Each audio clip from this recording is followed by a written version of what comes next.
Vamos pedir para todos os colegas que estão assistindo agora a nossa tua bela explanação que vai ser nesse momento,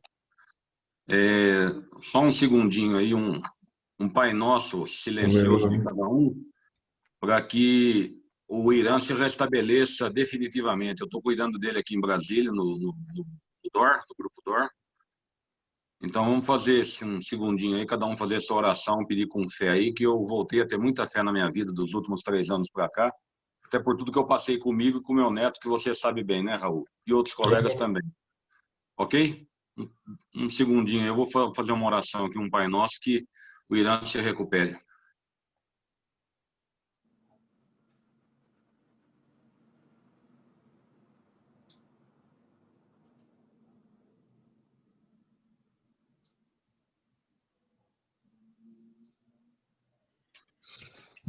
Ok, obrigado.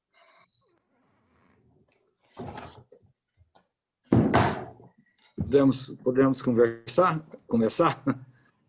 Bom, seguindo aqui, é um prazer muito grande estar com vocês, e mais ainda a honra de substituir o Irã. É muito difícil a gente talvez chegar na altura do Irã, mas eu vou tentar aqui, é só uma abertura mesmo, e agradecer, né? Estamos aqui para comemorar o Dia do Médico. Convidamos aqui o Dr. Raul Kutaiti, que também teve um problema, né?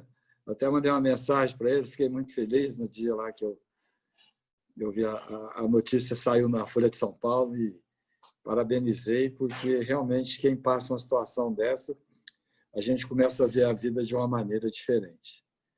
Gostaria que o Lincoln, né, fizesse a apresentação do Dr. Raul Kutaiti e passasse a seguir a palavra a ele, com 25 minutos de apresentação.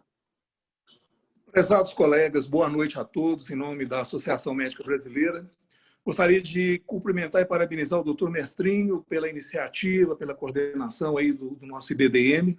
Gostaria de parabenizar e cumprimentar o doutor Zacarias Calil, e ao fazer o cumprimento a toda a Frente Parlamentar da Medicina, que tem atuado com tantos zelos e tem nos permitido ter vez e voz dentro do Congresso, com marcos significativos. A questão do Revalida Light, a questão da influência sobre a lei que disciplina a telemedicina no tempo de pandemia, colocando sob controle do CFM, a aprovação recente do projeto de lei que estendeu, a gente fez a proposta para médicos, mas foi estendida para todos os profissionais liberais do país, sob a forma de um financiamento, com carência, com juros subsidiados, só foi possível graças ao intenso apoio, a intensa participação dos colegas da Frente Parlamentar da Medicina, aos quais rendo aqui as minhas homenagens. Também me uno a todos na expectativa de que tenhamos pronto restabelecimento do Irã.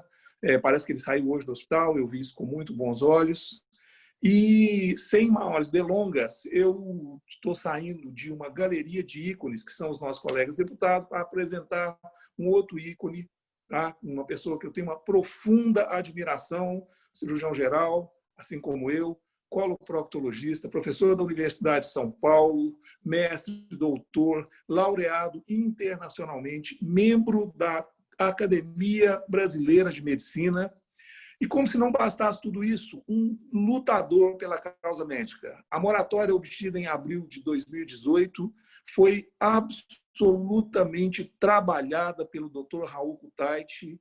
Todo o empenho subsequente na tentativa do estabelecimento de um análogo do que aconteceu nos Estados Unidos, uma reforma do currículo das universidades, né? Ou seja, aquilo que o Flexner fez, não faltaram esforços por parte do Dr. Raul, que tem sempre participado em prol dos interesses de uma medicina ética e cidadã, junto à Presidência da República, junto ao Supremo Tribunal Federal, junto ao Congresso, aos parlamentares, ao Ministério da Saúde. Ou seja, o que nós estamos aqui hoje é a render as homenagens e ouvir esse grande ícone da medicina brasileira e mundial, e ao que eu tenho um orgulho pessoal de chamar de meu amigo. Então, meu caro amigo, professor Dr. Raul Kutaiti, o senhor está com a palavra, agradecendo publicamente, mais uma vez, por todo o esforço, por tanto, um brilhante trabalho em prol da medicina brasileira.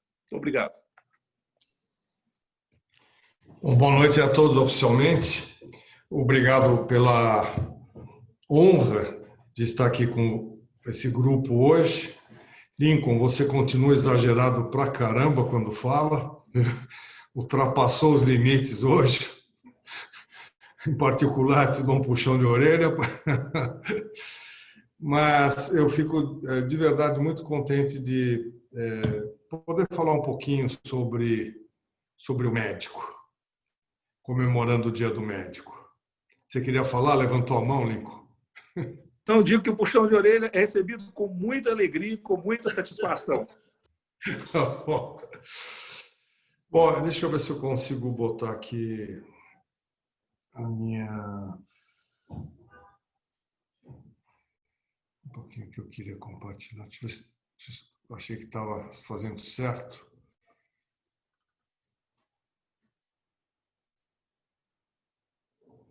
Não entrou a tela? Entrou no Zoom isso ou não? Ainda não.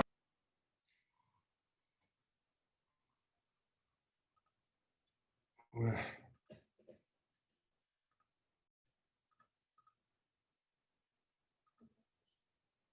Por que não entra?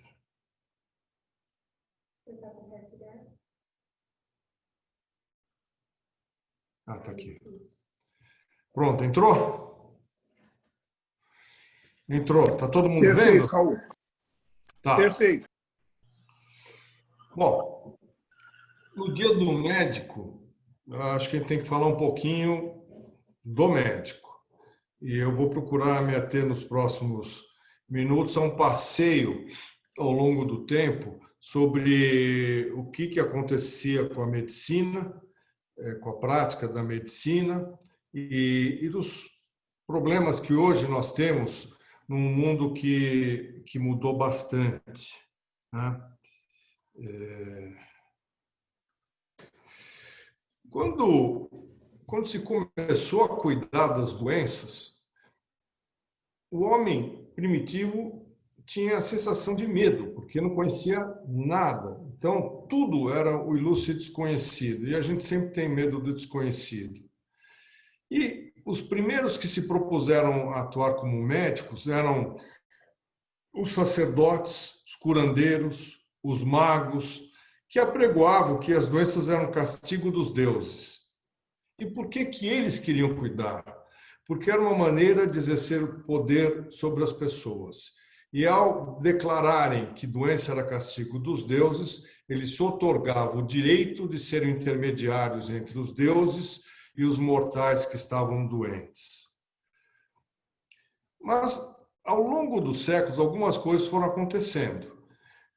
Então, lá 1000 anos, 2000 anos antes de Cristo, as ações médicas eram com muita frequência ações que tinham aquele lado litúrgico, né? De exorcismo na Babilônia fazia parte do dia a dia. Mas algumas outras coisas aconteceram. Muito tempo atrás, Hammurabi criou um código de ética, não para a medicina, mas para tudo. E ele já falava que os médicos tinham seus direitos e deveres, que teriam que ter acesso a honorários, mas também deveriam ser punidos quando não fizessem as coisas de forma correta.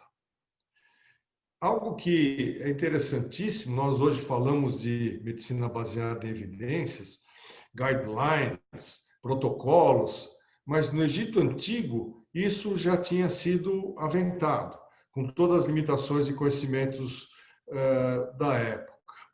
A saúde é uma coisa que chamava tanto a atenção que na mitologia grega, Zeus matou seu filho Asclépio, aliás, seu neto Asclépio, porque era o deus da ciência e da medicina. E por inveja, ele foi morto pelo grande Zeus.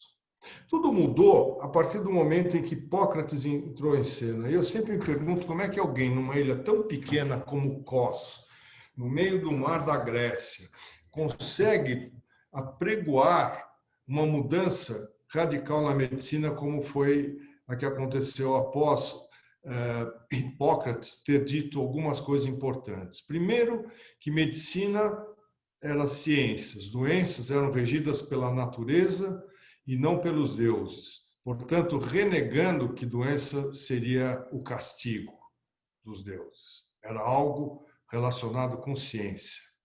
E a partir dessa visão, ele combatia ferozmente a medicina religiosa e curandeira.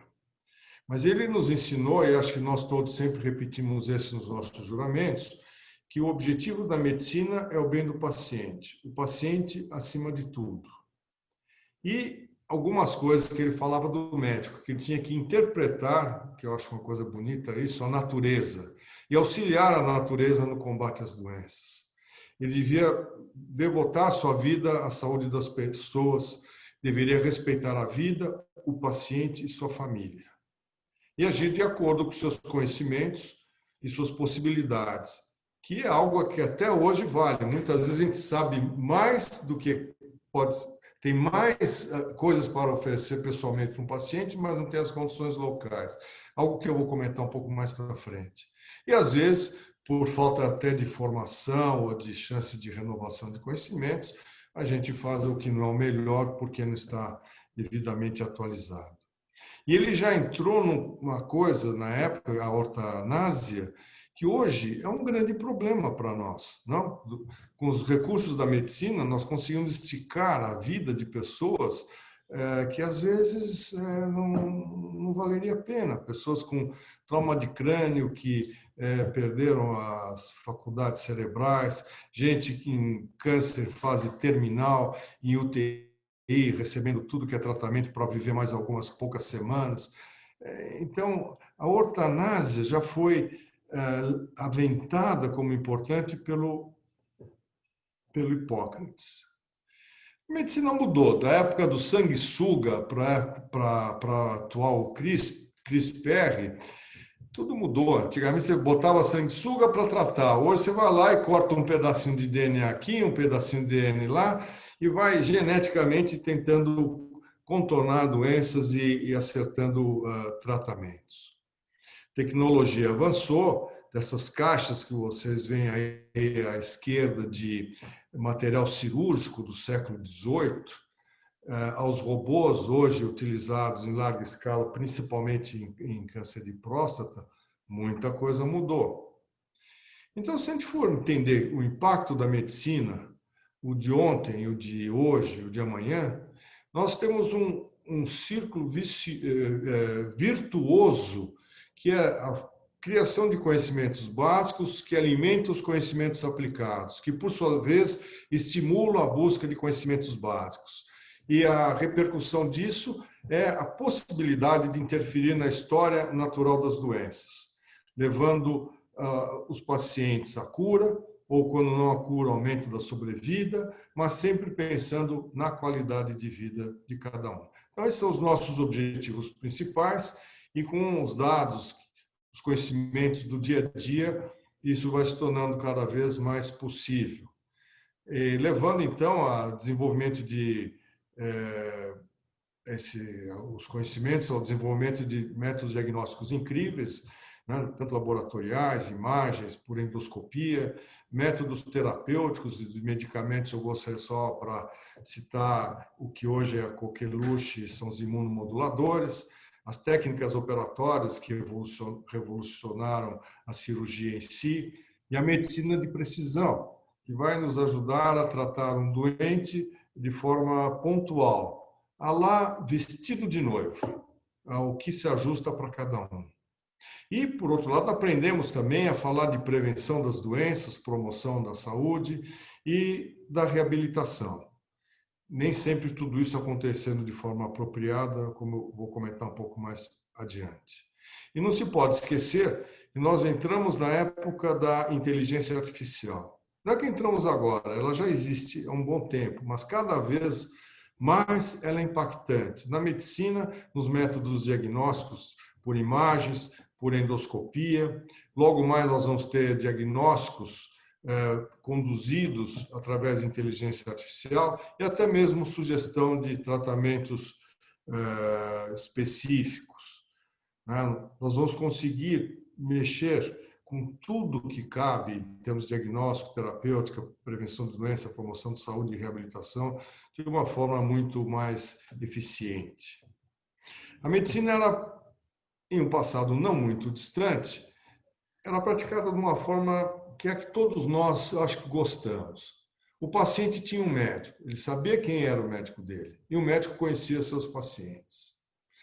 Agora, o médico decidia o que fazer. Lá no passado não havia muita discussão, muita interação entre o médico e o paciente. O médico era, entre aspas, ditatorial. O que ele achava que tinha que ser feito é o que ele comunicava, não discutia, comunicava, e o paciente habitualmente aceitava.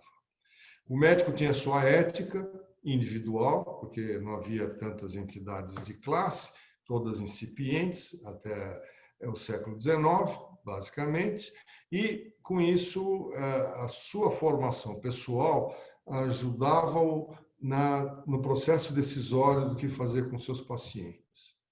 E havia os honorários, era a medicina da livre escolha, e os médicos, de um modo geral, praticavam honorários justos. Aquela medicina tinha algum problema. Primeiro, ela era reservada àqueles que conseguiam chegar até um médico, que era um percentual pequeno da população. As classes menos favorecidas, antes, hoje e amanhã, sempre terão dificuldades, mas na época não havia sistemas de saúde que ajudassem isso a acontecer. Não havia controle da qualidade do atendimento, porque cada médico vivia o seu mundinho. Mas, por outro lado, os custos do atendimento eram mais restritos. Eu trouxe aqui algumas frases do William Osler, que virou Sir Osler, que foi um dos 4 fundadores da Johns Hopkins. E era um clínico por excelência. A vida dele era ser clínico.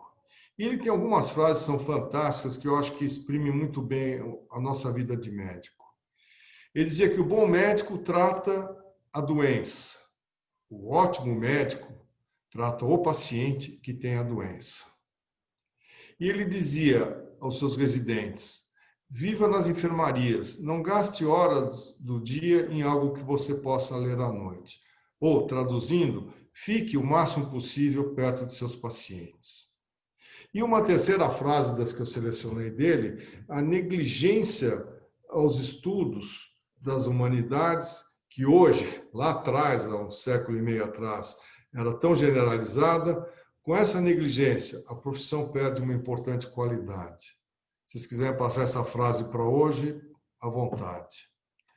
Os paradigmas atuais são diferentes. O médico deixou de ser profissional liberal e passou a ser um indivíduo assalariado ou tabelado. Ele ganha de acordo com uma determinada tabela. Isso vale para o público e para o privado. O profissional liberal hoje é um percentual mínimo de todos os médicos em atividade. O médico acaba tendo que fazer parte de um sistema público ou privado. Clínicos gerais talvez consigam conviver sem ter um vínculo maior com sistemas públicos ou privados. Mas, de um modo geral, o médico perdeu aquela sua situação de herói individualizado. O atendimento hoje, pela quantidade de conhecimentos, expansão dos conhecimentos, ele passou a ser muito especializado. Ninguém dá conta de tudo. E nós temos o grupo dos clínicos gerais, que são aqueles que, em princípio, seriam a porta do sistema, e os especialistas, que têm oportunidades de mercado um pouco melhores que eu vou comentar adiante. Bom, e um outro dado de comportamento, a decisão quanto à conduta do que fazer é compartilhada com o paciente, não é mais ditada apenas pelo médico. E um outro fato, os custos do que se faz passaram a estar incluídos na equação das atenções de saúde. Custo, hoje, entre qualquer papo, parece até que a gente é metido a economista, que a gente é metido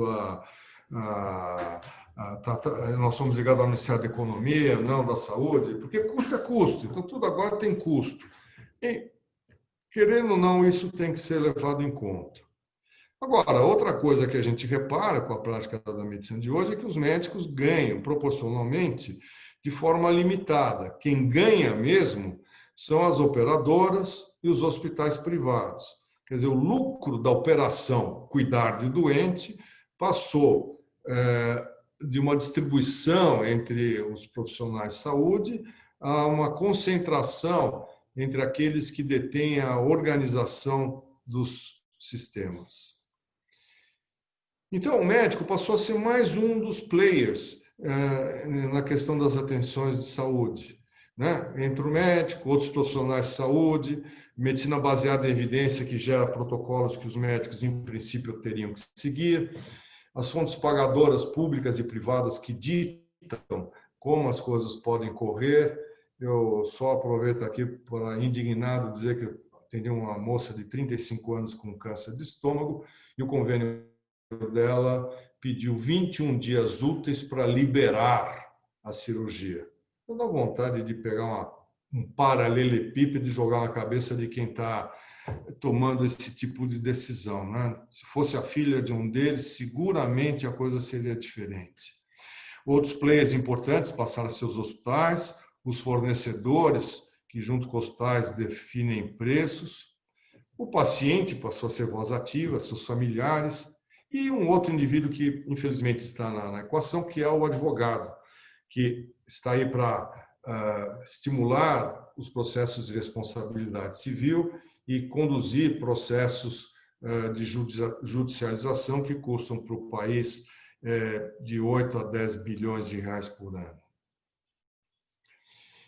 O indivíduo, para ser médico nos tempos atuais, ele precisa ter uma formação técnica onde ele aprende seus conhecimentos, ganha conhecimentos gerais especializados. Ele tem que aprender a usar metodologia científica no seu processo decisório.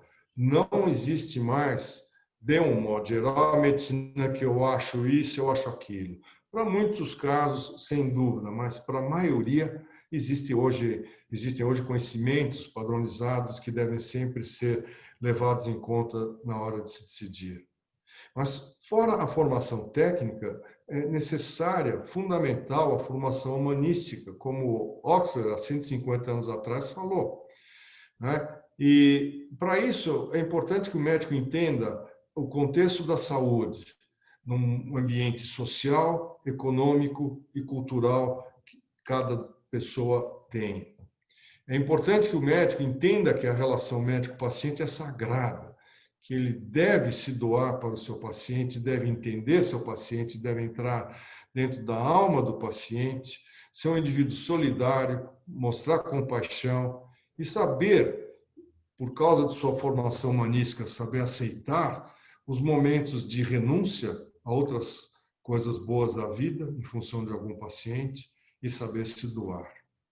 E entra um terceiro fator aqui, que eu acho que também tem que ser considerado, que são as convicções religiosas, tanto dos médicos quanto dos pacientes, que muitas vezes conflitam com o conceito de melhor tratamento.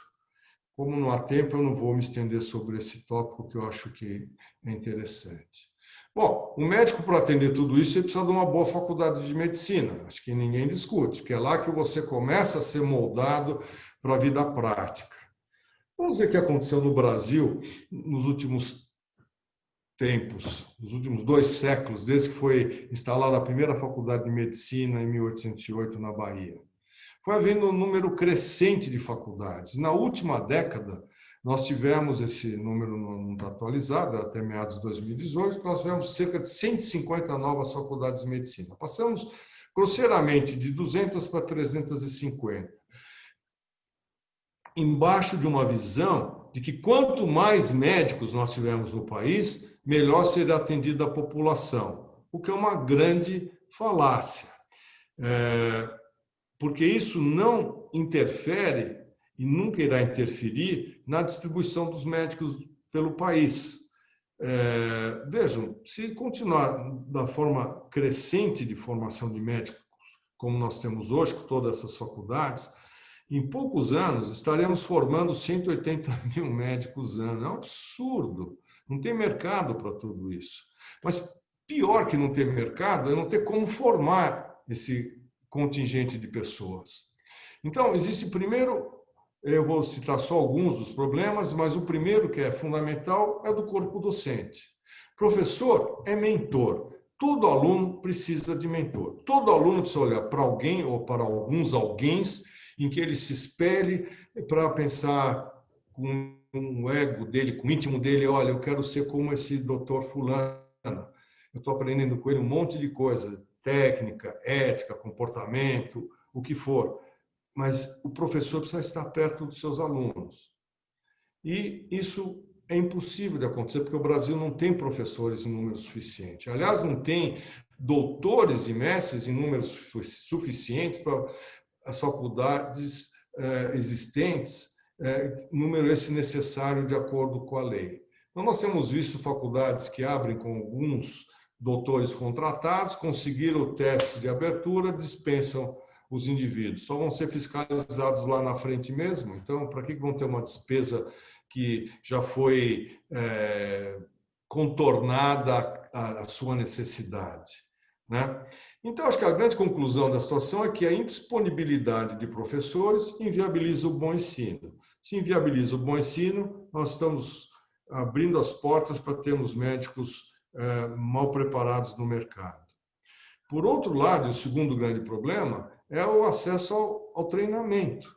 Os centros de treinamento, hospitais, postos de saúde, AMES, UPAs, etc., eles não existem em número suficiente para todos esses médicos que estarão chegando à fase de internato, né? Mesmo com a falsa premissa de que o Hospital do SUS é bom para ensinar, mesmo assim não se consegue obter a relação de número de leitos sobre o número de alunos, que foi estipulado pelo Mais Médicos de 5 leitos por aluno. Existem países, o Reino Unido, por exemplo, onde esse número, conforme o tipo de doente, chega a 15 ou 20 leitos por aluno. Então, é tão evidente, as pessoas não têm onde treinar. O Hospital do SUS é um hospital para atendimento, não é para ser hospital de ensino. E os conflitos, quando esses hospitais são transformados em hospitais de ensino, os conflitos entre os que se dedicam a ensinar e os que estão lá só para tocar a rotina, é a rotina, é o dia a dia. Então, a conclusão é que o Hospital do SUS não é obrigatoriamente um hospital de ensino e que não é fácil transformar um hospital de SUS em um hospital de ensino, como alguns imaginaram. E o terceiro problema é da residência médica. Todos nós sabemos que ir para o mercado de trabalho sem uma boa residência significa ir despreparado. E se está despreparado, aí é um grande problema, porque a qualidade do que se vai fazer fica seguramente cerceada. Hoje, nós já temos um déficit de cerca de 30% a 35% de vagas de residência em função do número de formandos atuais. Se essa escala, que eu diria quase geométrica, de novos alunos se formar, nós vamos ter, em breve, mais da metade dos médicos sem acesso à residência. Isso é o que eu literalmente chamo o sistema dar um tiro no pé da população, porque nós vamos jogar a gente para trabalhar que não vai estar preparado. E um quarto item, educação continuada. O conhecimento médico é efêmero, a desatualização é muito rápida, a incorporação de novas tecnologias, novos medicamentos é assustadora com que rapidez vem acontecendo, né? Então, o indivíduo precisa se reciclar, em geral, através de cursos e congressos. Os presenciais, cada vez mais difíceis. Eles custam, o indivíduo não tem o tempo. Então, esse mix de falta de tempo, porque tem 3, 4 plantões, ajeitar todos para tirar uma semana livre para viajar para algum lugar, os custos disso tudo, inviabilizam, esses custos inviabilizam a melhoria do conhecimento médico do indivíduo que está no dia a dia. Se a pandemia trouxe alguma coisa de bom, foi ampliar o ensino à distância. E ao ampliar o ensino à distância, a custos mais baixos, ou em geral, sem custo para as pessoas, nós estamos dando oportunidade para muita gente se reciclar. Eu tenho participado de muitos webinars médicos no Brasil, no exterior, sem sair de casa, por isso que eu posso participar de muitos, mas tem alguns deles que eu fico espantado. Tem 300, 400, 500 indivíduos assistindo, coisa que eu daria pelo título, pelo local que organizou, o grupo que organizou. Eu falo, aqui vai ter uns 30, 50, e são às vezes centenas, né? Então, esse é outro problema. E, finalmente, o tal do erro médico. Nós vamos ter no mercado de trabalho gente despreparada em um número assustador. E isso vai levar a mais erros médicos, seja por imperícia, principalmente imperícia, imprudência, porque o indivíduo muitas vezes vai ter que se propor a fazer o que não sabe, porque é ele só que está lá para resolver. Muitos desses médicos vão estar trabalhando nos piores postos. Hoje o que a gente vê é esse pessoal trabalhando em periferia, cidades menores, em pronto-socorro, e é gente que falta formação para isso, né? Aí quem que a gente vai culpar? É o médico que não soube fazer a coisa, fez mal feita? A sua faculdade de medicina que não o preparou? O fato de não ter conseguido fazer uma residência ou ter feito uma residência fraca?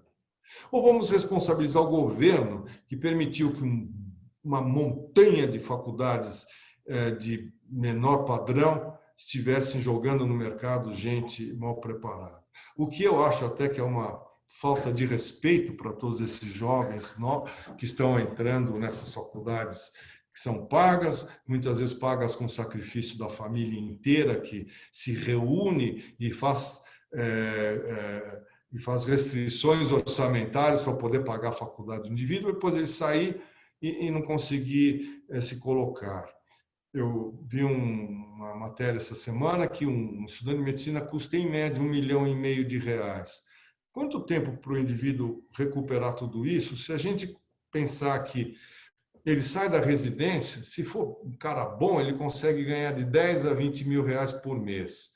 Até ele fazer R$1,5 milhão, vão muitos anos, né? Vão muitos anos. E o pior, hoje ele pode até fazer os 20, daqui 20 anos ele continuará fazendo os 20, porque a perspectiva de crescimento na carreira, do jeito que o SUS e o setor privado, os planos de saúde atuam, não dá essa oportunidade para o indivíduo também melhorar os seus ganhos. E então, em função do erro médico e da incompetência, nós estaremos cada vez mais caminhando para a medicina defensiva. O indivíduo vem com uma dorzinha de barriga, vai ganhar tomografia, ressonância, ultrassom, colonoscopia, endoscopia, e se bobear, ganha 2 de cada. Né? Por quê? Porque o médico não sabe tirar história, não sabe examinar, não sabe analisar a evolução. E, então, isso vai ser algo que eu imagino que vai piorar. O indivíduo, quando vai escolher aonde trabalhar, ele junta uma série de características. A sua própria personalidade, a sua competência, formação, oportunidades no mercado de trabalho, quanto que ele vai ganhar, a qualidade de vida que ele pode ter para si próprio e sua família, né? E um dado, os médicos não consideram primordial fixarem-se nas regiões onde eles estudaram, que de novo mostra que essa ideia de ter faculdade de medicina em cada esquina não funciona, não funciona, né? E por esse motivo, inclusive, que as cidades pequenas continuam sendo pouco interessantes para os médicos. O indivíduo vai lá, não consegue ter escola boa para o filho, não consegue achar a namorada ou namorado para constituir família, ele não consegue ser estimulado a usar tudo que ele aprendeu, porque a resolubilidade da cidade é pequena. Então, essa é a prova de que o médico não vai para lugar ruim, ou ele tende a não ir. A distribuição, esse é um estudo do CFM mostrando a distribuição dos médicos pelo Brasil. E vocês podem notar que o grosso dos médicos o grosso dos médicos está localizado na região sul-sudeste, ou então mais na região nordeste, na costa, né? Isso tanto para os médicos em geral, quanto para os médicos especialistas. Especialistas menos ainda estão distribuídos pelo interior do país, região centro-oeste, norte e nordeste em especial, né? Então, Veja, hoje a remuneração do médico não é condizente com as responsabilidades da sua própria atividade, de sua profissão. A sua competência não é reconhecida. Os fondos pagadores não dão remuneração diferenciada, não dão bônus por produtividade, não dão bônus por bons resultados clínicos, nada. O cara que tem 2 anos de formado e o professor da melhor faculdade de medicina com 40 anos de experiência nas costas, o mais velho vai ganhar porque hoje eles têm um troço que é valorizado, que é cada quinquênio ele adiciona X reais, e isso valendo mais do que a própria competência, né? E isso gera frustração, E eu queria acelerar, porque eu já falei uns 20 minutos, quero falar só mais 5. O modelo de gestão que existe hoje, principalmente no setor público, ele não favorece o médico a atuar bem. Os protocolos clínicos, para eles acontecerem, eles precisam que os hospitais ajudem, estejam bem equipados, que quando o indivíduo solicita um exame, o paciente tenha acesso a esse exame. Então, o protocolo clínico é um wishful thinking. Está lá, mas para a sua implantação não tem sido fácil. Quando a gente começou lá na MB e no CFM há 20 anos atrás, o projeto de diretriz, nós ficamos 5 anos criando protocolos. Aí era a hora de implantá-los. Aí é uma grande negociação com o SUS, que infelizmente nunca foi em frente, e esses protocolos acabam se perdendo no tempo, né? Uma outra consideração importante é que o médico é o elo fraco na cadeia de custos da saúde. Tudo sobe, menos o que o médico recebe de honorários, né? Então, o médico precisa entender que ele está numa situação de fogo cruzado. Ele é obrigado a fazer as coisas bem feitas, porque essa é a proposta dele, mas, ao mesmo tempo, o sistema nem sempre o ajuda, pelo contrário, atrapalha. E o nosso sistema de saúde, 2 palavrinhas sobre ele é mesmo confuso. Existe uma série de entidades, hospital, UBS, etc., e que não são coordenados no seu funcionamento entre si. Eles precisariam estar estruturados de forma que todos eles juntos façam um conjunto. Isso daqui é parte de um estudo que nós fizemos na Fiesp há 2 anos atrás e que é a nossa proposta para o sistema de saúde, que é uma integração coordenada que a gente chamou de redes regionalizadas, municipais ou intramunicipais. Alguns municípios grandes precisam mais de uma rede, onde o indivíduo segue uma escala, ele sai da casa dele, vai para uma UBS, se precisar, e dali pode ser encaminhado para o hospital geral, para o hospital terciário, até mesmo para o hospital quaternário, mas sempre indo e voltando. A tal da referência e contra-referência que não acontece. Só que tudo isso pode acontecer tendo vários municípios integrados. O hospital geral pode valer para um determinado grupo de municípios. O hospital quaternário para vários desses grupos por causa da complexidade. Olha, eu estou falando uma coisa que não é novidade, um monte de gente está falando, mas a dificuldade que a gente está vendo é como implantar. Ninguém sabe. Então, nós estamos hoje numa fase, estudando numa região do estado de São Paulo, que infelizmente teve uma parada agora com essa história do Covid, mas como fazer isso? Estamos escrevendo um manual, como fazer essas redes regionais trabalharem e integrando o setor público com o setor privado, né? Então, eu diria que o médico, para terminar, existem os valores que são do passado, são do presente e serão do futuro. Que a competência, a relação de confiança com os pacientes, a dedicação, honestidade, compaixão, solidariedade, ética e comunicação. O médico precisa saber se comunicar, né? Eu vou pular isso por um final pelo tempo, mas eu concluiria que o que importa, no final das contas, é que, para o médico, o que importa para ele perceber que ele fez a diferença para cada um de seus pacientes. Para o paciente, para cada um deles, a sensação de que está sendo tratado com competência, respeito e cumplicidade. E tanto para o médico como para o paciente, os sistemas de saúde deveriam sempre atuar a seu favor, de ambos, porque o médico satisfeito trata melhor seus pacientes. O paciente satisfeito segue melhor as recomendações que lhe são dadas. Obrigado a todos pela atenção.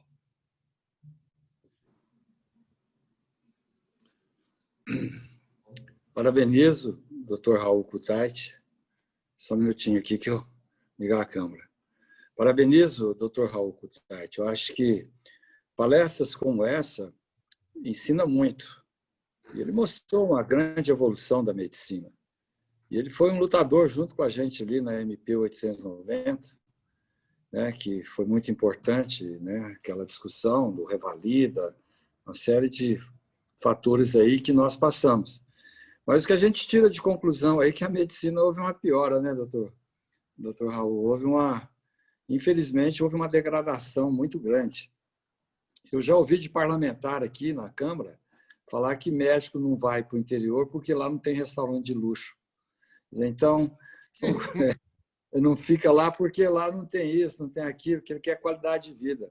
Né? Os prefeitos contratam o médico, mas não paga. Ele paga, às vezes, o primeiro, o segundo mês, depois o médico é concorrente dele, ele manda ele embora.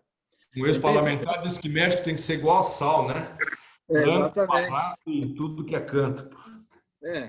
E esse que falou a última vez que a máfia de branco, ele ficou muito ruim no partido dele, né? Então, inclusive tem um outro colega nosso lá, vou lembrar o nome dele aqui agora, e ele falou para ele: rapaz, vocês não aprenderam a lição, não. Aquele que falou que médico é igual ao sal, ele nunca mais se elegeu para nada. Ele acabou.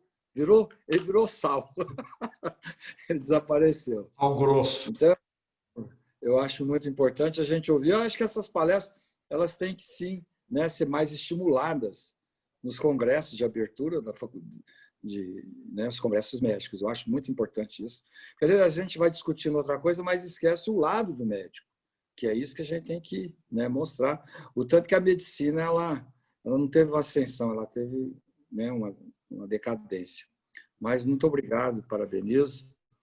Eu gostaria agora de chamar o doutor Luiz Ovando, e ele é nosso colega aqui na Câmara, né? E eu vou ler um currículo breve dele. Ele é do município de Corumbá, ele nasceu lá no município de Corumbá, no Mato Grosso do Sul, em 25 de setembro de 1949. Luiz Alberto Ovando reside há quase 60 anos na capital Campo Grande. É mestre em cardiologia, além de especialista em diversas áreas, tais como clínica médica, geriatria, terapia intensiva, ecocardiografia e medicina esportiva. Como médico é defensor da vida e a sua atuação política não poderia ser diferente. Eleito com 50.376 votos a deputado federal, defende a família e a vida, combatendo ideologias que conspiram, degradam e vulgarizam a família. Então, gostaria de convidar o doutor Luiz Ovando, nosso colega parlamentar, para mais essa palestra aí. Está ouvindo? Doutor Calil, muito obrigado pelo destaque. É sempre muito importante revê-lo e gratificante da mesma forma. Eu quero aqui destacar e parabenizar o professor Raul Kutaiti, né, pela brilhante, esclarecedora e desafiadora palestra. E também agradecer ao meu dileto colega, doutor José Luiz Dantas Mestrinho, o Mestrinho, né, que nos deu a oportunidade e, consequentemente, a honra de podermos aqui, né, no meio de tão renomados professores, médicos e professores, a falar sobre a medicina em evolução. E eu escolhi um tema que fala sobre a medicina e a interação humana. Mas antes de a gente abordar isso, eu não posso deixar aqui de mandar um abraço, né, cordial, afetuoso ao nosso destacado colega, Dr. Irã Gonçalves, que é o presidente da Frente Parlamentar da Medicina aí na Câmara, que tem conduzido os interesses dessa frente e também um grande articulador, conseguindo e conquistando resultados. Eu quero aqui fazer referência ao meu colega, Dr. Lincoln Ferreira, que abriu esta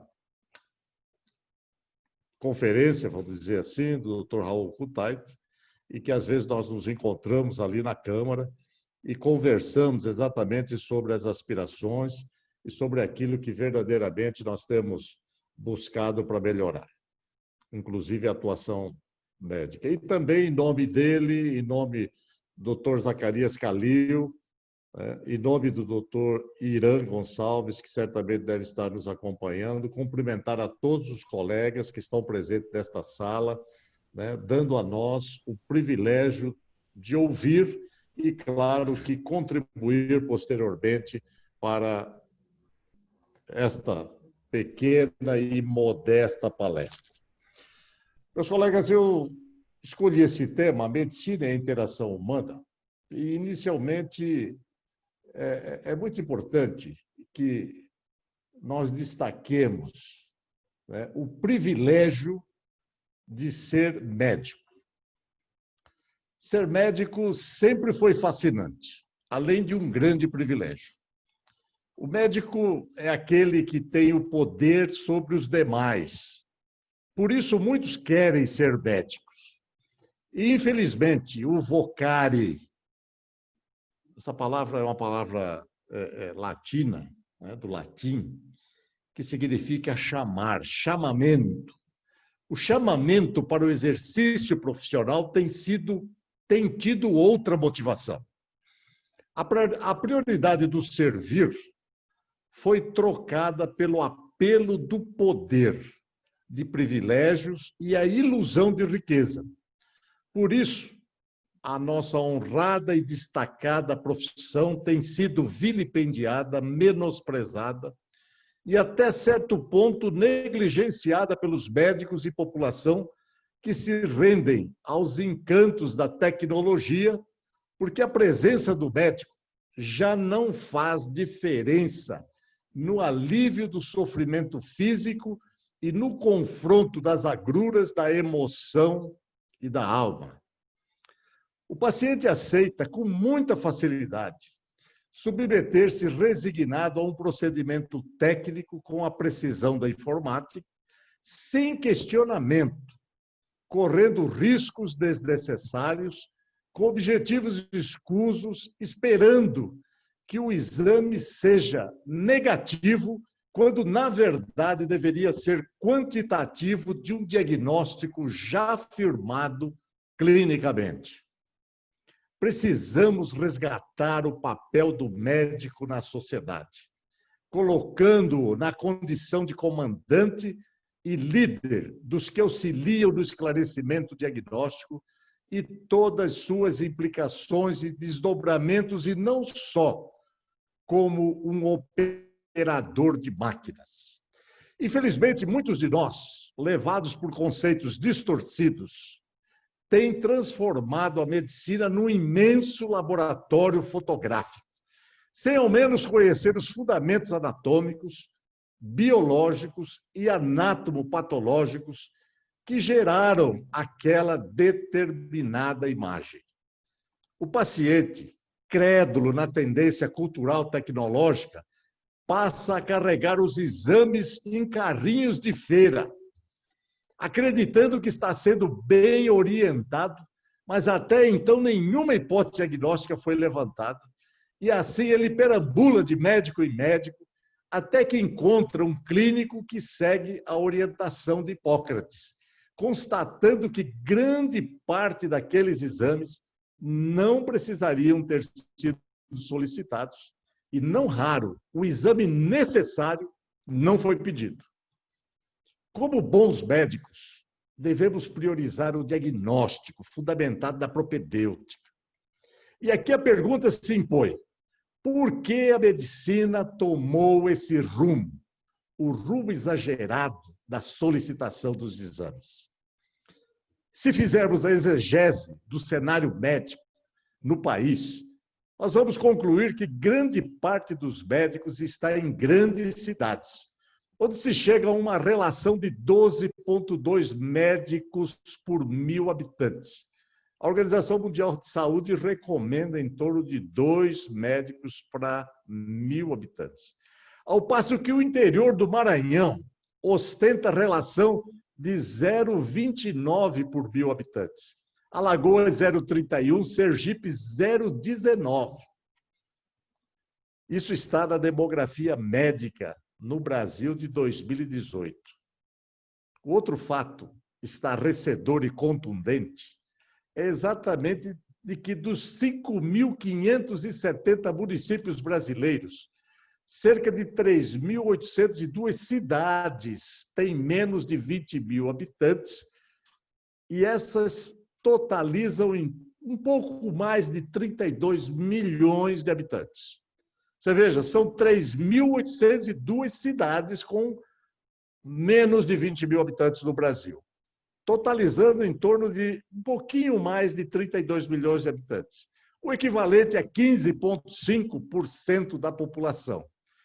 E essas cidades, esses 32 milhões de habitantes, contam com 11.657 médicos, ou seja, 2,6% do total dos médicos atuantes no Brasil. Ao passo que 42 metrópoles, veja, eu estou comparando 42 metrópoles com 3.802 cidades. Ao passo que 42 metrópoles com mais de 500.000 habitantes totalizam um pouco mais de 62 milhões de habitantes, ou seja, 30 milhões a mais do que aquelas 3.802 cidades. E que contam com 11.657 médicos, mas que aqui esses 62 milhões de habitantes, que equivale a 30,2%, ou seja, o dobro daquelas com menos de 20.000 habitantes, 30,2% da população, e são atendidas por 271.366 médicos, ou seja, 60,2% do total de médicos atuantes no Brasil. A pergunta que se coloca é por que dessa desigualdade, onde população localizada em grandes cidades tem disponível 30 vezes mais médicos do que cidades menores? A resposta à exegese é simplesmente a priorização da riqueza e o constante e crescente despreparo do egresso das faculdades para enfrentar as necessidades do interior, onde o reconhecimento do médico necessário não é colocado em evidência. Durante anos, eu participei dessa procura, dessa ânsia.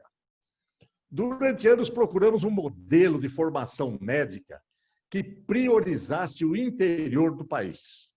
Muitas tentativas foram feitas, como o médico generalista, o clínico geral, internista, e agora nós chegamos à estratégia de saúde da família.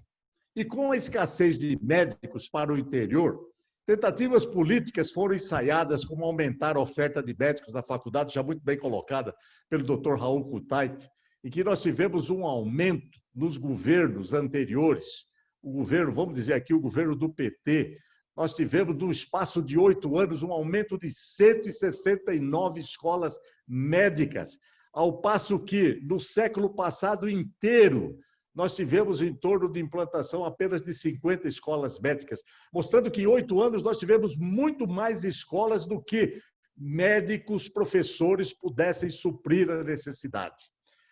Isso, a outra tentativa foi estimular médicos a fazerem residência em saúde da família, com acenos de salários bem maiores do que o estabelecido pela Comissão Nacional de Residência, mas sem política definida de aproveitamento adequado e remuneração compatível dessa qualificação após término da residência. Então, o indivíduo vai fazer a residência em saúde da família com um salário lá em cima, concorrendo, inclusive, com os programas bem fundamentados da Comissão Nacional de Residência Médica, mas na hora que ele termina, ele simplesmente vai ser mais um, porque ele não tem uma política que venha receber ou estimular ou seduzir esse médico a trabalhar em saúde da família. Ele vai procurar uma outra especialidade, porque, infelizmente, a especialidade, por falta de uma política adequada, é a que é verdadeiramente incentivada no nosso país. Aí, não tendo médico, vamos para a importação de médicos, que até hoje se questiona sobre a sua real qualificação.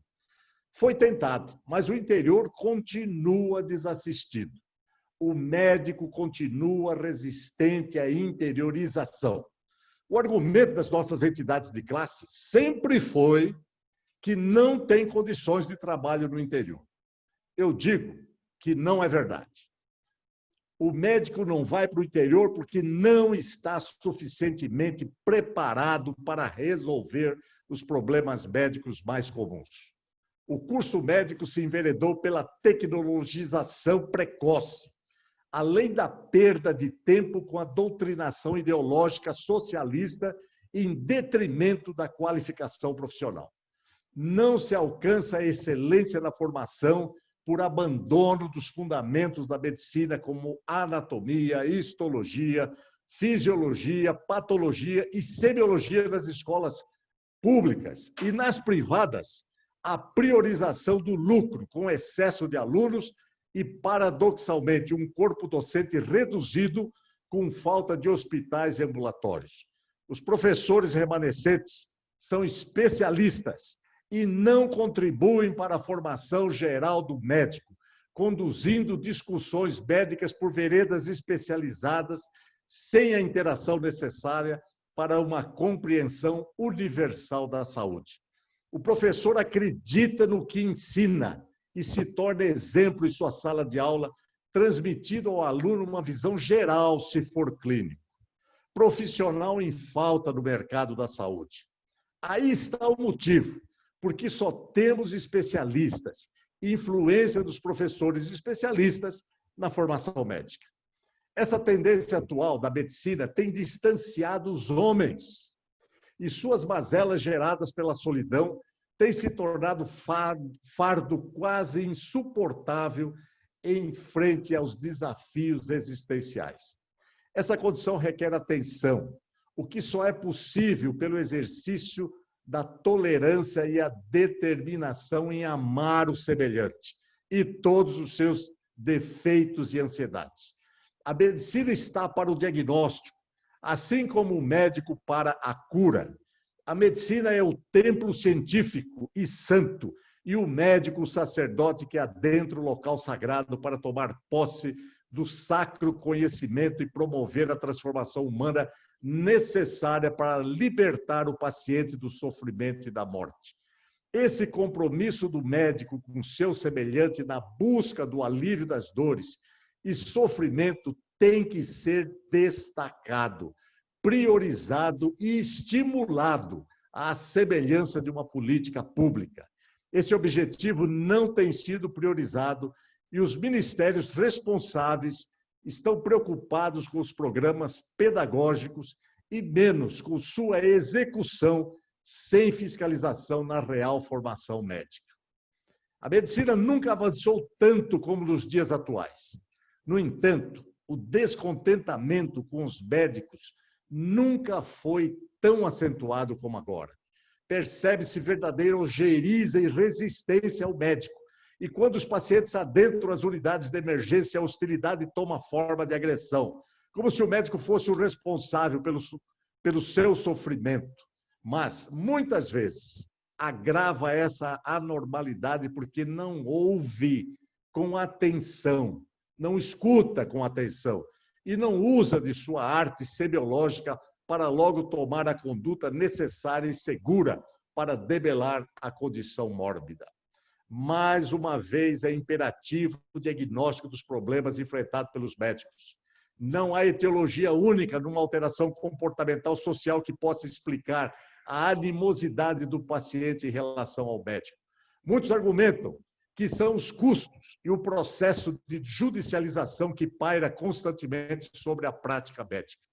Além disso, devo dizer, nesses 45 anos de experiência médica, que a cura está sendo trocada pelo tratamento. E aqui o importante é a prescrição sem alicerce fisiopatológico, infelizmente imposto por estudos estatísticos eivados de interesses econômicos, não passando de tratamento sintomático e sem nenhum compromisso com a precisão diagnóstica. Isso está ocorrendo porque o médico não ouve mais o paciente e a anamnese foi substituída pelos exames complementares. Infelizmente, as nossas escolas médicas passaram a ser reduto de discussão dos problemas sociais e se esqueceram dos fundamentos médicos. No passado, o estudante de medicina apresentava-se prepotente e orgulhoso, porque dominava muito bem as disciplinas que constituem o alicerce da medicina e desprezavam a interação humana. Mas hoje, isso não é mais cobrado pelos docentes, nem o conhecimento e nem a interação humana, porque os modelos pedagógicos permitem aos preceptores entrarem mudo e saírem calados das salas de aula, principalmente dos novos modelos de ensino, principalmente o PBL, que está aí tomando conta das nossas universidades de uma maneira geral. Então, por que interagir com o paciente quando, na verdade, não sei nem o que vou perguntar para caracterizar os sintomas? Os exames serão os sucedâneos e substitutos da anamnese e do exame físico. O médico tem que se conscientizar de que a medicina começa pelos sintomas, que nada mais são do que evidências de disfunção. Isso aponta para a minha obrigação de domínio da função fisiológica e sua expressão diante a doença, procurando entender o mecanismo fisiopatológico. Nisto se resume a ciência médica, que se mostra através dos sintomas que nada mais são do que sinais de disfunção orgânica, conforme Gustav von Bergmann. A semiologia é a expressão da fisiopatologia, que é consequência da patologia, que se instala com suas particularidades devido à patogenia, que é o modus operandi da etiologia, que é a nossa grande preocupação em sempre descobrir o motivo do porquê daquela determinada doença.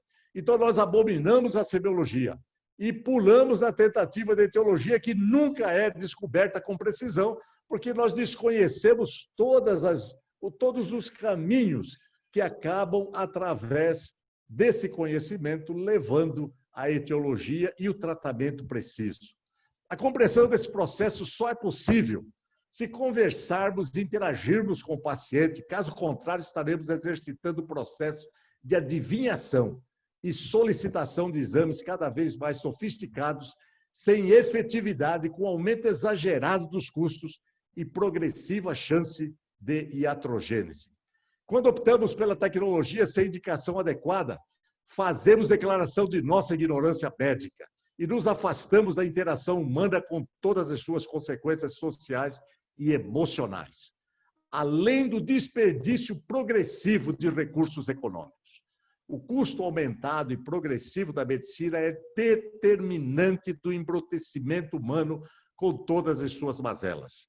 Precisamos entender que a arte de ouvir é a essência da arte da medicina praticada à beira do leito. O ouvir já se constitui num eficiente processo terapêutico. É preciso nos reportarmos, inclusive, aos fundamentos teológicos. A Bíblia, onde Tiago, nas cartas gerais, escrevendo às igrejas da Ásia, na época, ele chamava a atenção para que as pessoas fossem tolerantes. Tiago, capítulo 1, versículo 19, recomenda: o homem seja pronto para ouvir, tardio para falar e tardio para se irar. Há pacientes que, pela interação humana e satisfação com o seu médico, recuperam a sua saúde, muito embora sejam portadores de doenças graves. Após essa explanação, não há dúvida de que a interação humana é consequência de estímulos interpessoais bem sintonizados que determinam o desenvolvimento das potencialidades individuais e também da coletiva. Sendo assim, nesse dia de homenagem aos médicos, o diagnóstico dos problemas enfrentados pela saúde no Brasil passam pela perda da vocação médica, escolas médicas inadequadas, corpo docente e infraestrutura despreparados. Prioridade à ideologia, prioridade ao lucro na formação, no caso das escolas privadas. Falta de política de valorização do clínico, tecnologia da medicina em excesso e seus custos exagerados, abandono da arte médica, cisão consequente da relação médico-paciente. Termino esta homenagem a todos os médicos da nossa região centro-oeste e também do Brasil, conclamando-os a reconsiderar neste dia de homenagem a vocês, a nós, a importância da comunicação por vocábulos que a tecnologia tem nos forçado a abandonar. A interação humana é rica e cheia de oportunidades e aproveito para desafiar os nossos colegas a se manifestarem em prol do zelo da arte médica, resgatando a relação médico-paciente e, assim, permitindo o estímulo à interação humana, decisiva ao aprimoramento da saúde na sociedade. Parabenizo a todos os médicos no seu dia com reconhecimento de sua árdua luta e renúncia exigida pela prática da medicina na busca do alívio do sofrimento físico, psíquico e emocional dos seus pacientes. Deus os abençoe e nos seus propósitos e objetivos existenciais. Muito obrigado. Muito obrigado, doutor Luiz Ovando. Brilhante palestra. E eu gostaria de... Eu não estou vendo aqui no chat, não tem ninguém inscrito. Gostaria de... Se alguém quer falar mais alguma coisa. Peternelli, eu me inscrevi ali, Calil. Eu estou inscrito. Quem está inscrito? Sobânia. Sobânia está inscrito. Eu também quero falar, viu? Quando for possível. Fica à vontade. Tá. Pode falar, doutor General Peternelli. Está com a palavra. Doutor Calil, parabenizar o CUTAIC e o meu amigo Luiz Ovando, com quem eu aprendo muito lá no plenário, sempre teve esse foco humanista. E, nas breves palavras de ambos, né, ficou bem definido quando foi expresso que, em vez de tratar a doença, deve-se tratar o homem doente. Isso ficou bem claro, que essa relação médico-paciente é muito importante. Eu só tenho a agradecer, eu que tenho a filha médica, sobrinha médica, irmã médica, cunhado médico, vejo o trabalho, vejo a dedicação de cada um deles e nessa data só me resta agradecer, doutor Calil, pela oportunidade de estar vivenciando tantos ensinamentos. Muito obrigado e uma ótima noite a todos. Eu que te agradeço. Gostaria também de chamar o doutor Luiz Carlos Sobânia. Vamos aí. Duas brilhantes palestras, ainda bem que isso está gravado para a gente poder reproduzir para a categoria médica, e essas duas palestras escolhidas pelo Irã, Calil e o Mestrinho, mostraram muito bem o que é o nosso IBDM. Por um lado, nós temos um médico clínico, cirurgião famoso. Do outro lado, nós temos um médico competente e deputado. É essa aliança entre medicina e a Câmara Federal, o Congresso Nacional, é que faz essa aliança para que a gente possa acertar o que deve ser acertado. Se falou muito nos dois sobre a formação. Essa formação é de responsabilidade das escolas. E, portanto, a gente advoga isso há muito tempo, desde estudos do Conselho Federal de Medicina atrás, que cada escola tem a obrigatoriedade de formar bem o médico. E essa será a maneira de a gente controlar, né? A ideia, acho que é do Conselho Federal também, é que tenha um exame feito pelo MEC, junto com a participação do Conselho Federal de Medicina e a AMB, um exame no final do curso. E só quem saísse desse exame fará com que essa pessoa tenha uma formação adequada. né? Mas isso tem que ser antes de dar, senão nós viramos bacharéis e essa fortuna que esses meninos gastaram, essas famílias gastaram, vai ser jogado no lixo, né? De quererem muitas ideias, de querer transformar como se fosse da OAB. Não tem nada a ver com isso, né? Um advogado formado é um advogado que serve para muitas das coisas. Eu tenho conhecidos que são advogados que não fizeram OAB e servem muito bem às empresas, porque eles têm o conhecimento da lei. Então, eu acho que o IBDM e os deputados médicos, ou a frente parlamentar, que muita gente não precisa ser médica, é como controlar esse número de escolas. É pela formação e pela saída, porque aí a escola vai ser obrigada a ter os professores adequados. Então, isso me parece ser uma ideia que nós temos ainda no Congresso Nacional 2 anos para que, de alguma forma, o Congresso possa ajudar os nossos gestores que ficam calados com relação a essa má formação, né? E temos, como disse também, exames desnecessários, pedidos à vontade. Um médico clínico nosso aqui de Curitiba dizia: 70% do meu diagnóstico é ouvir a história do paciente, 20% é o exame, o exame físico, e 10% é o exame complementar. Então, isso também tem que ser disciplinado. Uma cidade como a nossa tem N fabricantes de exames, né? Precisamos.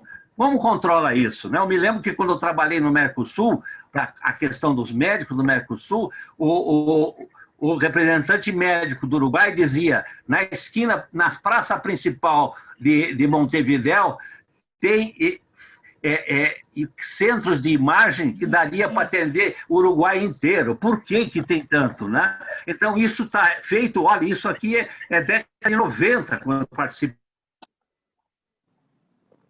do Sul, né? Tem que haver essa disciplina. E, portanto, eu acho que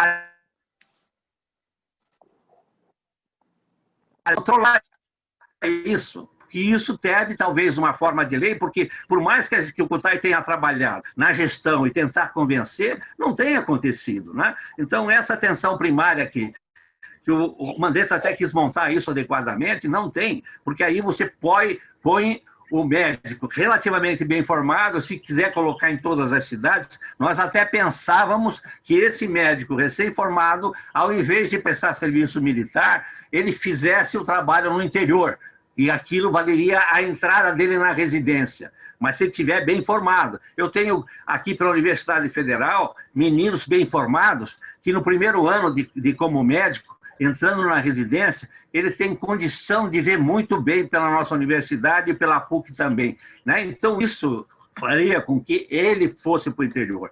De alguma forma, contrabalançaria. Eu não sei qual é a maneira mais correta, mas eu acho que está na mão de você, Calil, está na mão do Irã, está na mão dos médicos do outro lado, que a gente acha um meio. E os senhores têm mais 2 anos para entregar um trabalho mais adequado para a população, né? E trabalhar para reeleger vocês. Vocês são formidáveis e nós, pela ortopedia, vamos reeleger vocês, ajudar a reeleger vocês, porque vocês precisam ficar aí nessa casa. É mais uma opinião que é isso, né? Nada mais do que isso, é reforçar o que vocês falaram. Obrigado, doutor Sobania. E antes de passar a palavra para a doutora Socorro, o doutor Raul Kutait pediu um comentário, acho que é em cima do que o senhor falou aí. Pois não, doutor Raul. Eu queria salientar a importância da proposta da moratória, porque o que está acontecendo no país é absolutamente depredador. E quando se conseguiu uma moratória que no governo do Michel Temer e que o presidente Bolsonaro se propôs a manter, apesar de pressões enormes que ele teve, e acho que esse voto de gratidão nesse sentido a gente deve dar. Por outro lado, não aconteceu nada, né? Porque a moratória era para dar tempo de se estudar o problema e criar uma espécie de um relatório Flexner, que nos Estados Unidos redundou em fechar mais de 50% das faculdades existentes na época. E o que a gente está precisando é que aconteça exatamente isso. Mais da metade das vagas deixem de existir, porque estaremos jogando no mercado gente que não teve a chance de aprender. E fora os 60 mil brasileiros que estão estudando nos países vizinhos. Então, assim, enquanto não se consegue o diálogo com o MEC, que é fundamental, porque infelizmente isso não está nas mãos do Ministério da Saúde, mas sim no Ministério da Educação, e a gente há 2 anos não consegue fazer, está aí o Lincoln de prova, não consegue dar praticamente nenhum passo nessa direção de continuar com as discussões sobre ensino médico, pelo menos a história do Revalida não foi jogada no espaço. Ela não foi em frente. Quer dizer, o Revalida Light, que tinha inventado, morreu. O Revalida continua a valer para os estrangeiros, mas ele tem que ser praticado entre os brasileiros também. E praticado em 2 etapas, a etapa básica e a etapa final.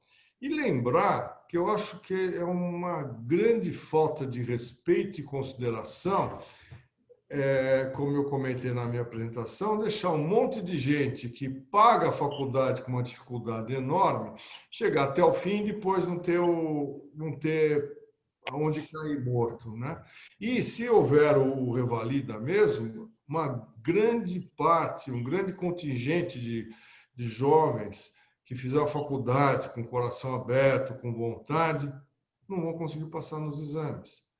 Então, é fundamental que toda essa situação seja revista, né? Então, aí os nossos parlamentares presentes, o Zacarias, todos os outros, olha, é um momento de pressionar o MEC a nos ouvir, a dialogar, porque está faltando ministro que compre a proposta. E não é um ministro só querer, é quem está embaixo dele, que participou do processo decisório, não atrapalhar, que é algo que não tem sido incomum nas pouquíssimas tentativas de tratativas, né? Então, está aí um pedido para os nossos congressistas que ajudem a fazer o assunto ficar vivo. O Lincoln, pela MB, o ano que vem já não será mais ele, mas teríamos que continuar nesse ano ainda a fazer coisa, ou tentar fazer, o CFM, e eu que tenho participado como Academia Nacional de Medicina. Quer dizer, as nossas entidades se movimentando para que o governo ajude a fazer com que se possa fechar essa porteira que está matando hoje a vida de jovens e que amanhã vai estar matando a população com a sua incompetência por falta de formação indesejada, frustrante e irritante. Obrigado. Muito bom. Obrigado. Eu acho que eu ainda tenho essa opinião que nós devemos fortalecer a nossa bancada médica na Câmara, né? Com isso aí nós vamos fortalecer. E eu tenho um Lincoln aí que também está disposto a sair candidato a deputado federal. Eu vou mudar meu título eleitoral para onde o Lincoln se candidatar, viu? Quando ele for, eu vou lá, mudo meu título para lá. Para Socorro. Pois não, doutora Socorro, minha colega cirurgiã pediatra. Mais uma vez, parabenizar a todos, né, pelo Dia do Médico. Eu não sei se a gente tem muito o que na conjuntura atual, se a gente tem muito o que comemorar, mas eu acho que a principal coisa é a gente comemorar a esperança de dias melhores. Foram 2 excelentes palestras. O que eu queria solicitar era que essas 2 palestras fossem disponibilizadas na internet, porque eu acho que é muito importante isso, não só o jovem médico assistir, como também os nossos gestores, né? Principalmente os gestores públicos e aqueles também que estão aí à frente das universidades, reitores e etc. e tal. Foram 2 palestras complementares, mas, me desculpe, doutor Raul, mas a doutor Luiz falou, eu acho que tudo aquilo que a gente está realmente vivendo nos últimos anos. Em relação a essa mudança que teve na reforma curricular, o que o PT fez de estrago nos currículos das escolas, principalmente das escolas médicas. As escolas particulares também, pelo seu lado, pegaram a carona e vieram nessa moda desse, na verdade, é um PBL falsificado tupiniquim, né? Uma cópia lá do McMaster, mas que aqui a função desses PBLs é simplesmente economia de professores e botar professores não qualificados para estar ensinando a medicina. Muitos professores até que nem médicos estão ensinando. Hoje você pega um aluno de 5º ano, ele não sabe, além dele não saber a anatomia, a fisiologia, a fisiopatologia, ele também não sabe as matérias que antes a gente sabia no 5º ano. Você pega um aluno no pronto-socorro de 5º ano, ele não sabe dar um ponto. Muito mal sabe dar um nó. Então, tudo isso em consequência dessa mudança curricular. Em relação ao relatório Flexner, me preocupa um pouco. Na conjuntura atual que nós estamos, eu acho que é até perigoso, porque esse relatório nos Estados Unidos foi uma encomenda que as indústrias farmacêuticas fizeram porque os médicos estavam prescrevendo muitos remédios naturais. Então, eles queriam ir mais para a alopatia. Mas me preocupa muito isso aqui ser feito aqui no Brasil, do jeito que nós estamos, e a coisa ser pior ainda, né? A mudança ser pior ainda, complicar mais ainda do que está. Que precisa mudar, eu acho que precisa. Eu acho que a gente precisa voltar ao que era a faculdade de medicina antigamente, o que era o ensino médico, porque realmente o que está se ensinando agora, eu acho que a gente está semelhante à ELAN de Cuba. É o ensino superficial da medicina. Agora, gostaria também de lembrar que, além de parabenizar a Frente Parlamentar de Medicina, na pessoa, nesse caso aqui, de Zacarias, que está representando Irã, lembrar também de parabenizar o IBDM na pessoa de Dr. Mestrinho. Obrigada. Perfeito. Obrigado, Socorro. Gostaria de passar a palavra agora à doutora Francisca Fantini. Por favor. Boa noite a todos. Francisca Goretti Fantini.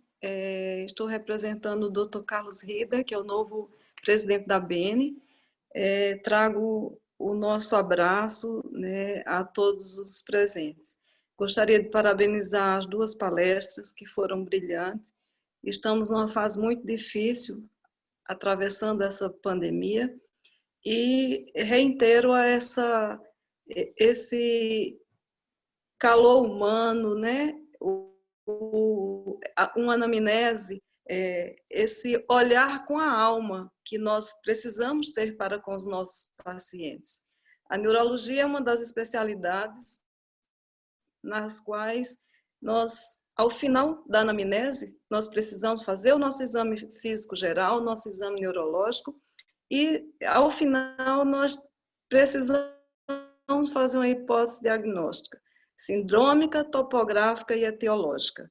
E, dessa forma, um estudante de medicina necessita realmente de professores adequados, de escolas médicas adequadas, sem as quais não teremos bons alunos. Então, parabéns ao Dr. Luiz, parabéns ao Dr. Raul, parabéns ao Dr. Mestrinho, Dr. Zacarias, e orações pelo nosso amigo Irã. Muito obrigada. Boa noite a todos.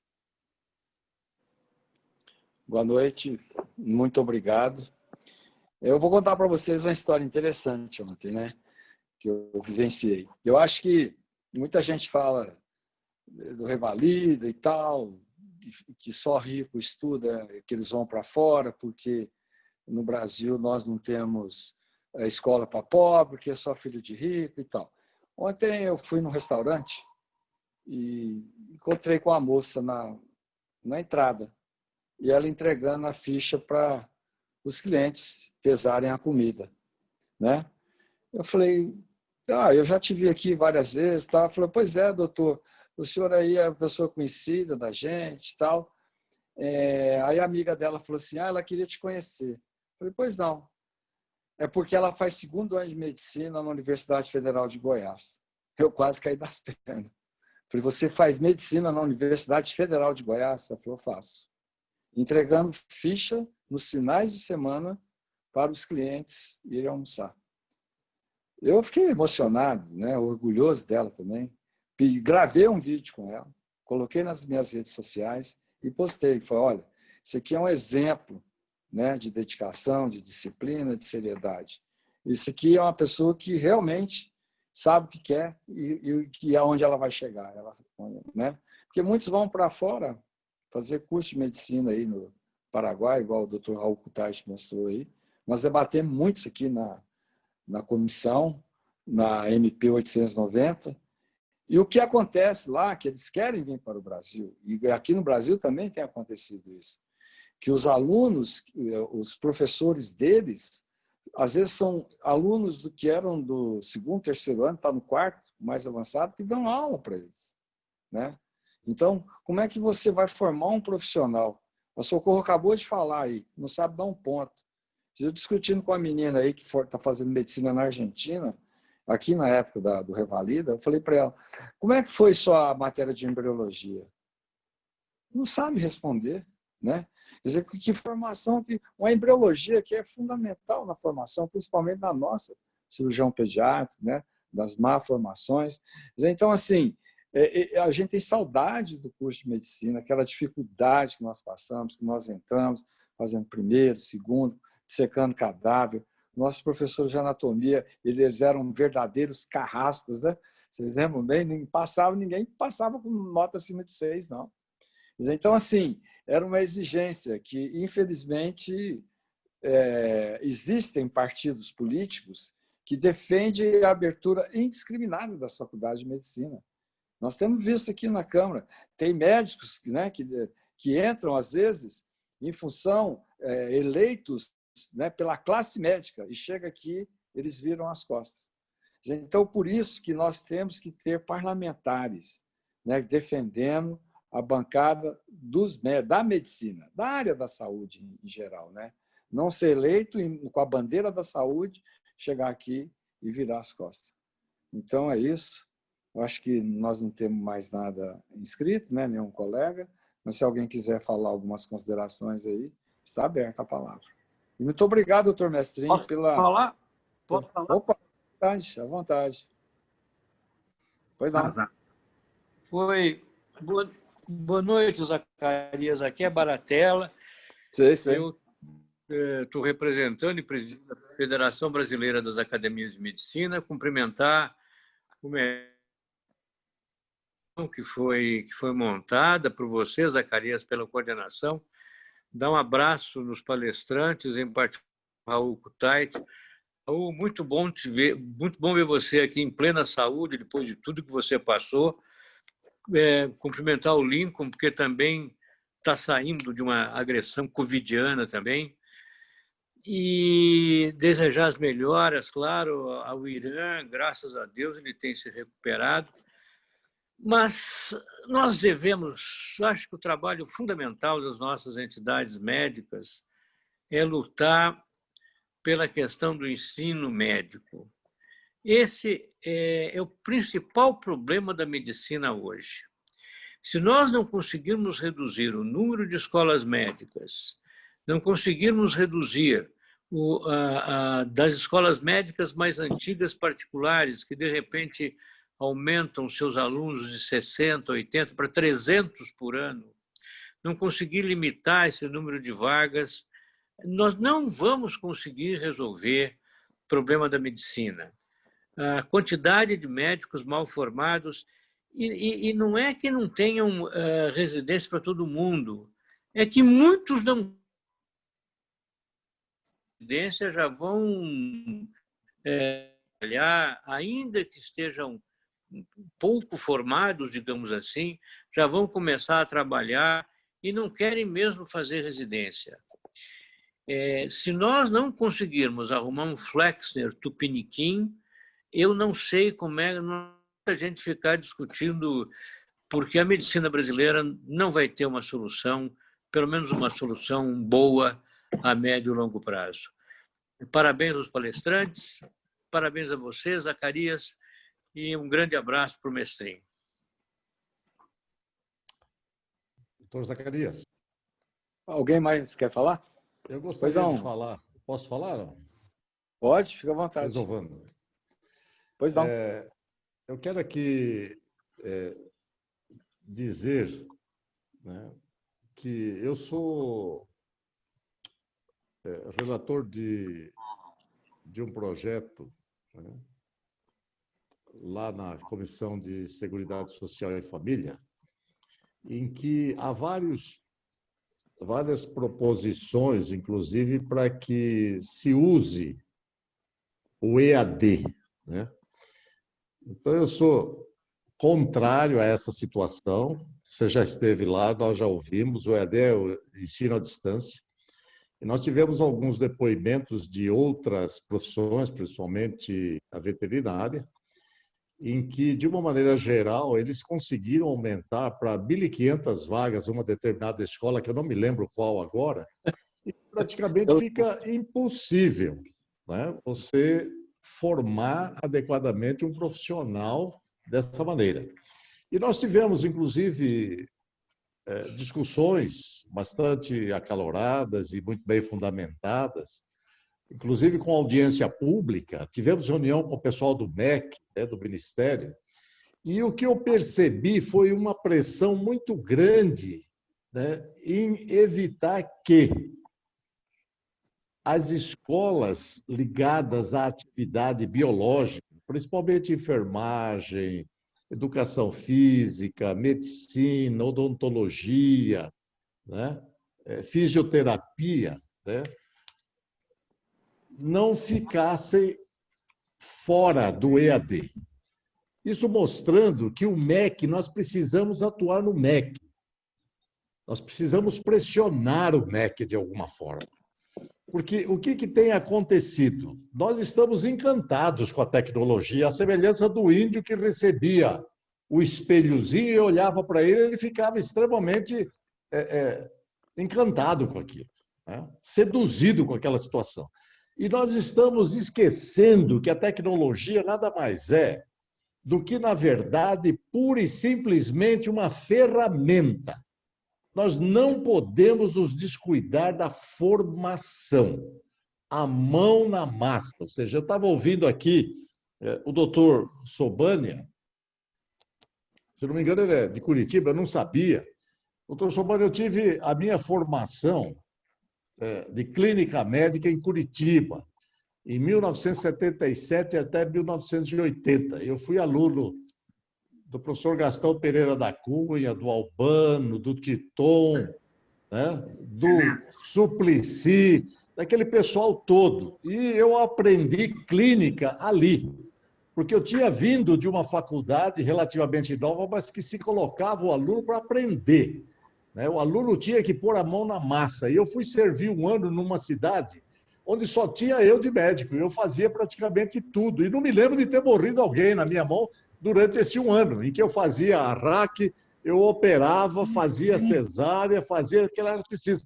Então, eu estava preparado para aquilo, não num nível elevado cientificamente, como se quer hoje, discutindo a evidência, a probabilidade, isso e aquilo, mas eu conseguia resolver o problema. E aí eu fui para a escola, para a Universidade Federal do Paraná, no Hospital de Clínicas, e tive a influência desses grandes mestres, e isso formou a minha convicção de que o médico tem que dominar o fundamento. Então, nós precisamos estar atentos para o fato de que, né, o indivíduo só vai conseguir ser um bom médico se ele tiver exemplos adequados.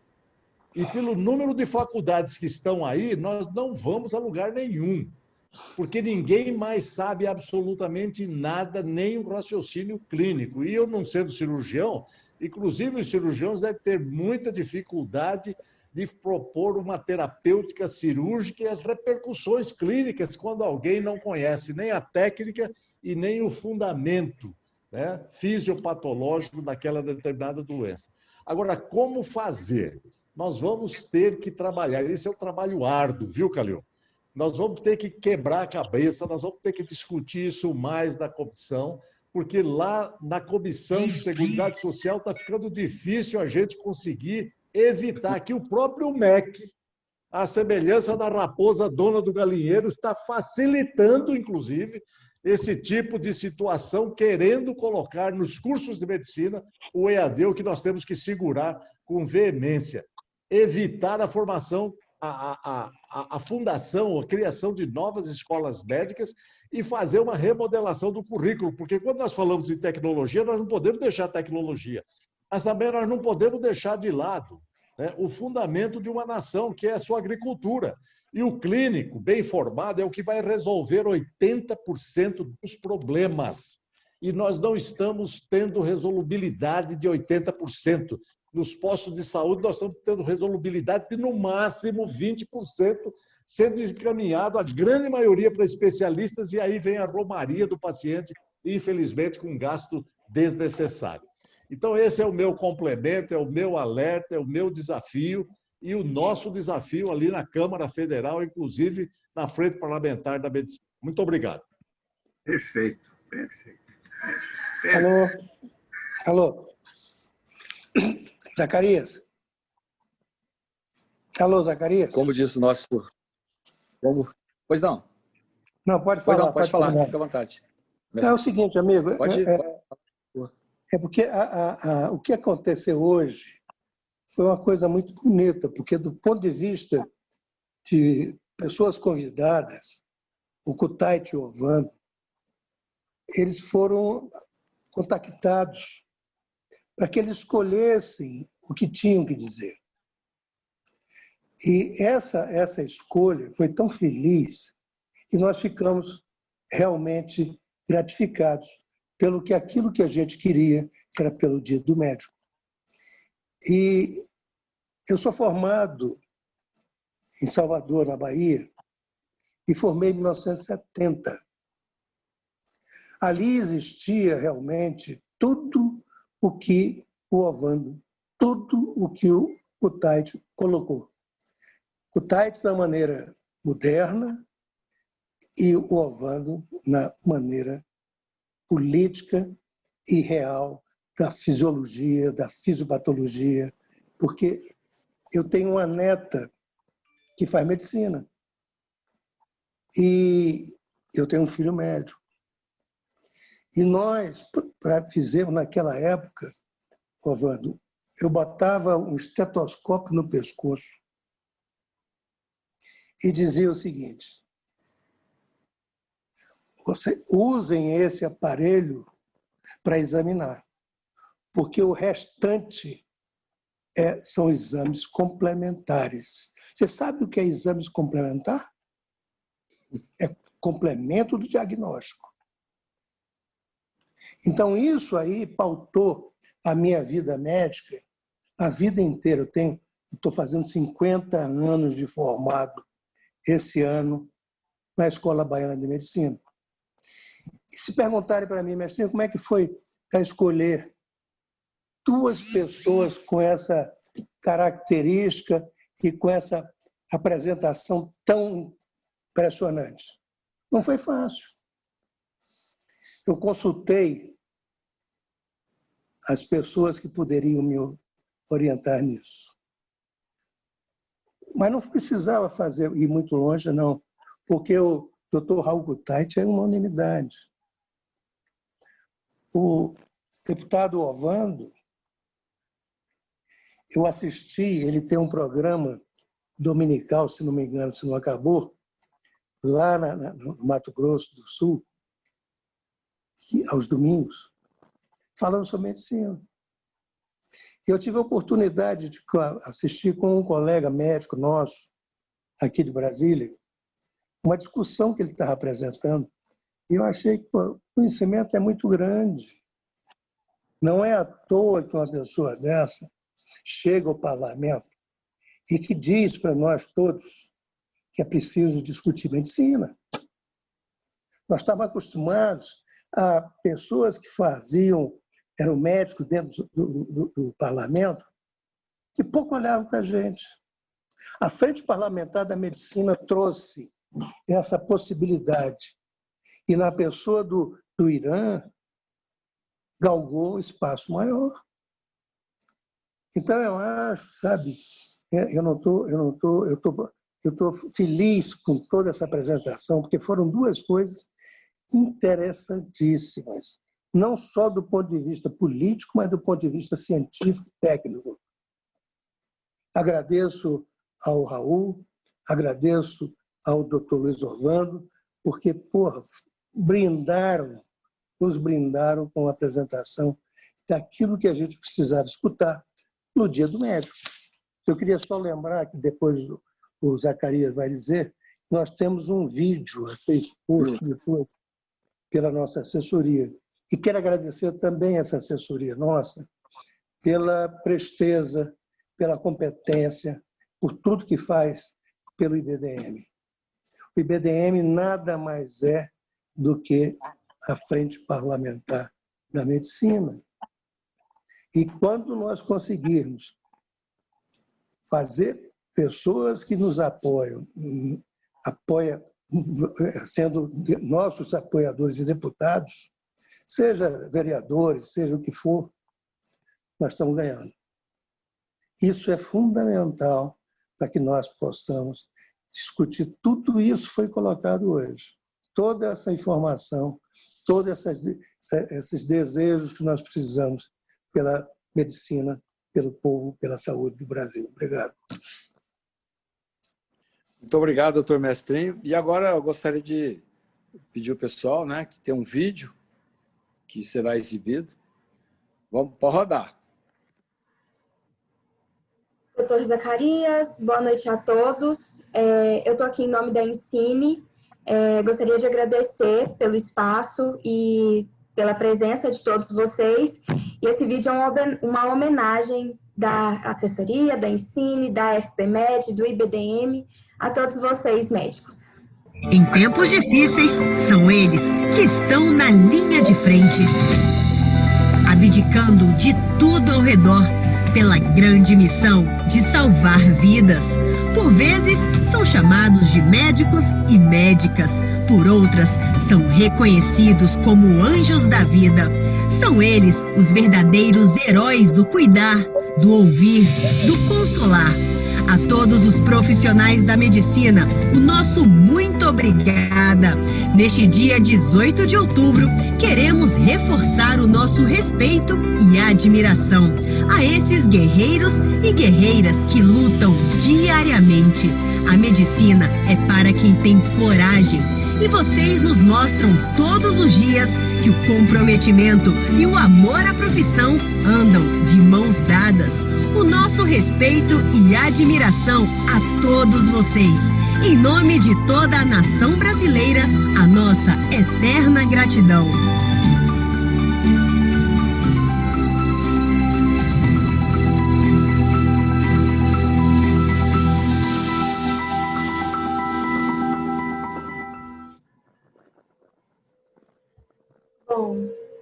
Muito bom. Perfeito.